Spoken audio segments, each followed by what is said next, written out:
छंद संख्या 16। इस छंद के अंतर्गत कवि रसखान जी ने मानव जीवन की सार्थकता का वर्णन किया है। अर्थात मानव जीवन वही सफल है जो प्रभु पर समर्पित है। श्री कृष्ण जी की महिमा का गुणगान करते हुए रसखान जी ने अपने भावों को इस प्रकार व्यक्त किया है। बैन वही उनको गुण गाई और कान वही उन बैन सो सानी। बैन अर्थात वाणी, वही वही वाणी श्रेष्ठ है जो उनको गुण गाई, जो प्रभु कृष्ण के गुणों का गान करती है। या वाणी वही उत्तम है जो श्री कृष्ण की महिमा गाती है। और कान वही उन बैन सो सानी, और कान वो श्रेष्ठ हैं जो उन प्रभु की बैन वाणी को सानी अर्थात सुनते हैं, श्रवण करते हैं। कान वो उत्तम है, श्रेष्ठ हैं, सार्थक हैं जो प्रभु की वाणी को सुनते हैं। हाथ वही उन गात सरे, अरुपाई वही जो उही अनुजानी। हाथ वो श्रेष्ठ हैं जो उन अर्थात प्रभु के गात अर्थात शरीर को सरई अर्थात स्पर्श करते हैं। हाथ वो श्रेष्ठ हैं, उत्तम हैं, सार्थक हैं जो प्रभु के शरीर को स्पर्श करते हैं। पाई, पाई अर्थात पग, पैर, पैर वो श्रेष्ठ हैं जो उही अनुजानी, अनुजानी अर्थात अनुसरण करना, कि प्रभु का अनुसरण करते हैं। उन वही पांव ही सर्वश्रेष्ठ हैं, उत्तम हैं। जान वही उन प्राण के संग, और मान वही जो करे मन मानी। और कहते कि प्राण वो श्रेष्ठ हैं, उत्तम हैं जो उन प्राण के संग जो प्रभु के साथ जुड़े रहते हैं। यानी वही श्वास सार्थक है जो प्रभु के साथ जुड़ी हुई है। और मान वही जो करे मन मानी। मान अर्थात मानना, मन जो बात को मानने वाला है।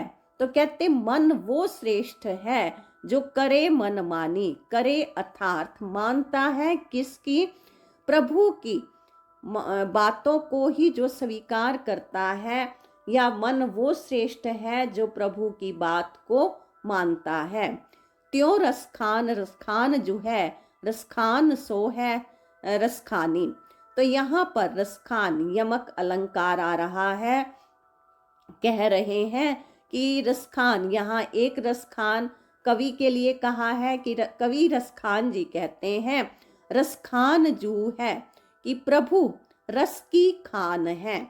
और फिर ये तीसरा रसखान कि वो अपने रस की खान को, या प्रभु जब अपने रस की खान अर्थात आनंद के खजाने को या आनंद की कृपा की बरसात जिस पर करते हैं रस खानी, उसको भी रस की खान बना देते हैं। अर्थात रस खान जी कहते हैं प्रभु ऐसे रस की खान है जिसके ऊपर वो अपने रस की खान बरसाते हैं, वो व्यक्ति भी रस की खान बन जाता है। तो यहाँ मानव जीवन की श्रेष्ठता का भाव सुंदर रूप से व्यक्त किया है। विशेष उसी तरह से भाषा ब्रज भाषा है, सरल सहज भावमयी प्रवाहपूर्ण है। तत्सम तद्भव शब्दावली, अनुप्रास, यमक अलंकार, छंद का प्रयोग सवैया छंद, माधुर्य गुण है, शांत रस, दृश्य बिंब, और इसमें वर्णनात्मक शैली, गेयात्मक शैली का वर्णन है। साथ ही साथ ही इसमें अभिधा शक्ति का सुंदर प्रयोग किया गया है। छंद संख्या 17। इस छंद के अंतर्गत रसखान जी ने भोली भाली गोपियों की प्रेम भक्ति और श्रद्धा भावना को स्पष्ट किया है और कहा है ऋषि मुनि देवी देवता कठोर तपस्या करके भी प्रभु को राजी नहीं कर सके, वश में नहीं कर सके, परंतु गोपियों ने अपने प्रेम में प्रभु को कितनी सरलता से वश में कर लिया है। आगे छंद में इस प्रकार कहते हैं कवि, लाए समाधि रहे ब्रह्मादिक, योगी भये पर अंत न पावई। सांझ ते भोर ही भोर ते सांझन, शेष सदा नित नाम जपावे। तो रसखान जी कहते हैं कि प्रभु को प्राप्त करने के लिए लाए समाधि रहे ब्रह्मादिक, कि ब्रह्मा आदि सभी देवता अनेक प्रकार से समाधि लगा करके ध्यान करते हैं। जोगी भय कि वो योग साधना करके योगी बनकर बैठ जाते हैं, परंतु उन्होंने किसी भी प्रकार की साधना से प्रभु का अंत नहीं पाया है। सांझ ते भोर ही, सांझ अर्थात शाम से भोर, सुबह हो जाती है, भोर से सांझ, सुबह से शाम हो जाती है। शेष नाग, शेष नाग अपने हजारों मुख के द्वारा सदा हमेशा नित प्रति नाम जपावे, प्रभु के नाम का जाप करते रहते हैं। ढूंढ फिरे, ढूंढते रहे त्रिलोक, तीनों लोकों में। सुनारद, नारद मुनि वीणा लेकर प्रभु को तीनों लोकों में खोजते रहते हैं, ढूंढते रहते हैं, परंतु किसी को भी प्राप्त नहीं हुए। ताही अहीर की छोरियां छछियां भर छाछ पे नाच नचावे, परंतु गवालों की ये बालाएं स्त्री रूप में, बाला रूप में या कन्या रूप में, माता रूप में, थोड़ी सी लस्सी के लिए, दही मक्खन के लिए श्री कृष्ण जी को नाच नचावे।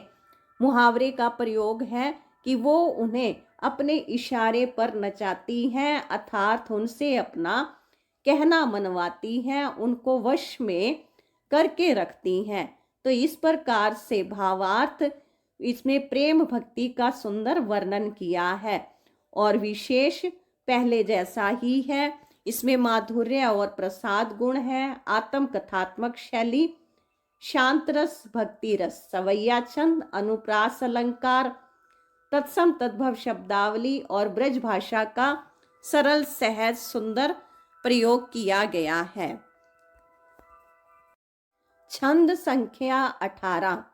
इस छंद के अंतर्गत रसखान जी ने तीर्थ यात्रा, बाह्य धार्मिक आडंबरों का खंडन करते हुए कहा है, एक सु तीर्थ डोलत है, एक बार हजार पुराण बके हैं, एक लगे जप में तप में, एक सिद्ध समाधन में अटके हैं। तो रसखान जी कहते हैं प्रभु को पाने के लिए अनेक भक्त क्या करते हैं, एक सुतीर्थ डोलत हैं, तीर्थों का भ्रमण करते हैं, डोलत अर्थात घूमते हैं, तीर्थ यात्राएं करते हैं। और एक प्रकार के भक्त ऐसे हैं कि जो हजार पुराण बके हैं, जिन्होंने हजारों बार पुराणों का पाठ किया है, अध्ययन किया है। एक लगे जप में तप में, कहते एक प्रकार के भक्त ऐसे हैं जो सदा जप करते रहते हैं और तपस्या में लीन रहते हैं, और एक प्रकार के ऐसे हैं जो सिद्ध समाधन में अटके हैं, जो सिद्धों की तरह समाधि लगा करके बैठे रहते हैं। चेत जो देखत हो रसखान, मूढ़ महासिगरे भटके हैं। तो रसखान जी कहते हैं चेत, कि जो चेत अर्थात होता है होश में आकर के, सावधान होकर के जब मैंने देखा तो मैंने समझ लिया कि ये सब मूढ़, मूढ़ अर्थात मूर्ख हैं, महामूर्ख हैं, जो सिगरे सभी भटके हैं, भटकते रहते हैं, इधर उधर भटकते हैं, बाहरी आडंबरों में, कर्म कांड में फंसे रहते हैं। साच ही वे जिन आप नूपो, यह श्याम गोपाल पे वारी छके हैं।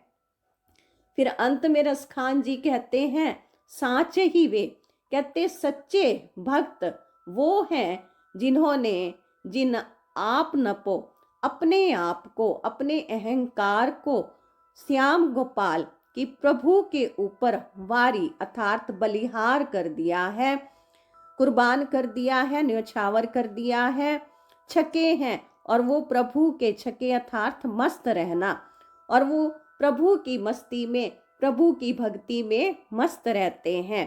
कि सच्चे भक्त वो हो जिन्होंने अपने अभिमान का, अहंकार का त्याग कर दिया और वो खुद प्रभु पर बलिहार होकर के उनकी भक्ति में मस्त रहते हैं। तो इसमें विशेष प्रेम भक्ति का वर्णन किया है और विशेष इसमें पहले जैसा ही है। छंद संख्या 19। इस छंद के अंतर्गत रसखान जी ने श्री कृष्ण के सुंदर रूप का वर्णन किया है। रसखान जी एक सखी के माध्यम से कह रहे हैं, अति सुंदर री ब्रजराज कुमार। एक सखी कहती है कि हे सखी सुनो, ब्रज के राजा नंद के कुमार अर्थात पुत्र, ब्रज के राजा नंद के पुत्र श्री कृष्ण बहुत ही सुंदर हैं और महामृदु बोलन बोलते हैं।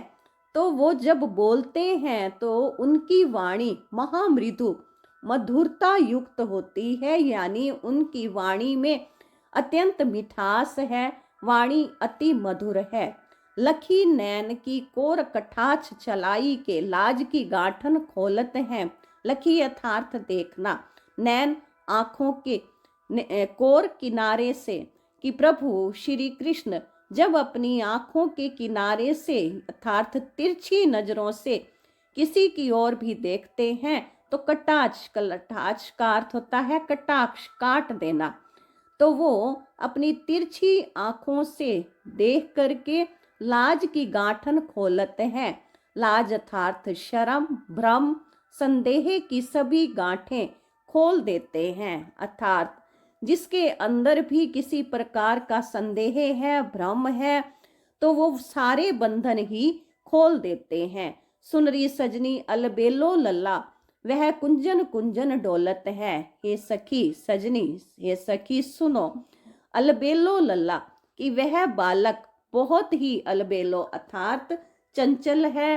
वह कुंजन कुंजन, वह कभी वृक्षों के समूह में, लताओं के समूह में डोलत है अर्थात घूमता रहता है। इधर उधर कुंज गलियों में वो चक्कर लगाता है, घूमता है।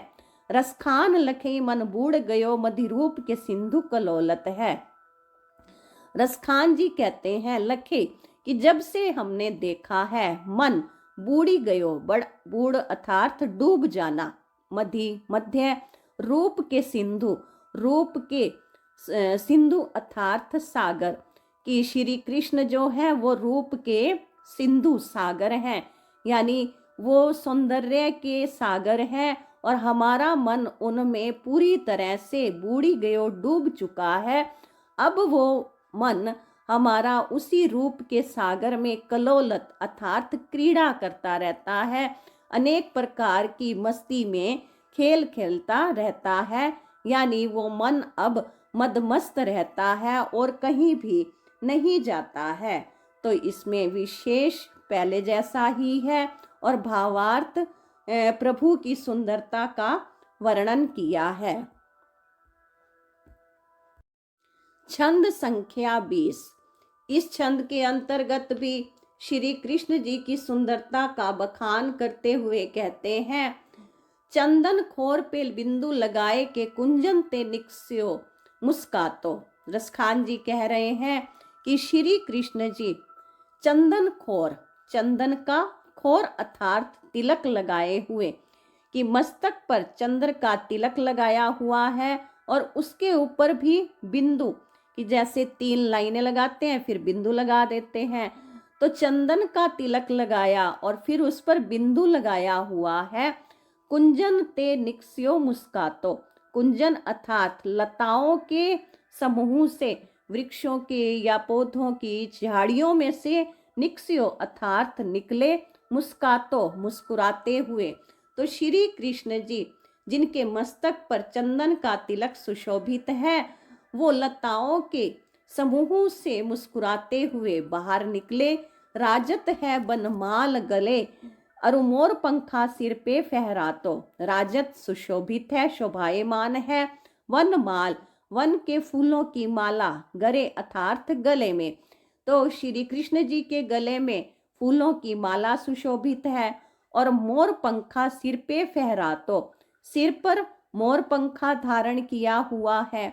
मैं जब ते रसखान बिलोकत ही, कछु और न मोही सुहातो। सखी कहती है यह रसखान जी भी कह रहे हैं सखी के माध्यम से कि मैंने जब से विलोकत श्री कृष्ण जी को देखा है, तब से कछु और न मोही सुहातो, तब से मुझे कुछ भी सुहाना अर्थात अच्छा लगना, मुझे कुछ भी अच्छा नहीं लगता और कुछ भी संसार की वस्तुएं या रूप मुझे अब भाते नहीं हैं। प्रीत की रीत में लाज कहाँ सखी, सब सो बड़ नेह को नातो। अब वो सखी कहती है कि हे सखी सुनो, प्रीत प्रेम की रीत में कोई भी नियम नहीं है। प्रेम नियमों से रहित है, प्रेम बंधन से रहित है। लाज कहाँ सखी, हे सखी, प्रेम में ना तो रीति है और ना ही कोई प्रकार की लाज है, शर्म है। सब सो बड़ नेहो को ना तो, इस संसार में सबसे बड़ा ना तो रिश्ता नेह प्रेम का ही है। तो प्रेम में कोई भी बंधन, कोई भी रस्म रिवाज नहीं है, सबसे बड़ा रिश्ता प्रेम का ही है। तो यहाँ सखी ने अपने प्रेम भाव को पूर्णता से व्यक्त किया है। तो इसमें श्री कृष्ण जी के सुंदर रूप का वर्णन किया, गोपियों की प्रेम भक्ति का दर्शन हो रहा है। ब्रज भाषा सरल सहज भावानुकूल है। तत्सम तद्भव शब्दावली, अनुप्रास अलंकार, सवैया छंद और माधुर्य गुण के साथ दृश्य बिंब है। श्रृंगार रस के साथ गयात्मक शैली है और अभिधा शब्द शक्ति का वर्णन किया है।